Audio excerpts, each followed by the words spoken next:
ゲートオープン。まず飛び出していったのはマノガイム、池内遥か。マノガイム体調に伸ばしてジャップロール。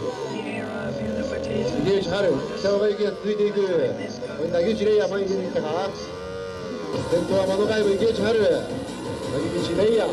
レイヤーもですね、少しだけど頑張ってついていきますね。あなたは早くかっこいいですね。その気分に第3ストレート、マノガイムが先頭に逃げていく。大丈夫、頑張れ。最終ストレート、マノガイムが飛ばしていく。続いて池内遥。お、2、3やるときって面白いか。レイヤーと春、どっちが勝つのかな。先頭はマノガイム、池内遥、レイヤー北岡由紀。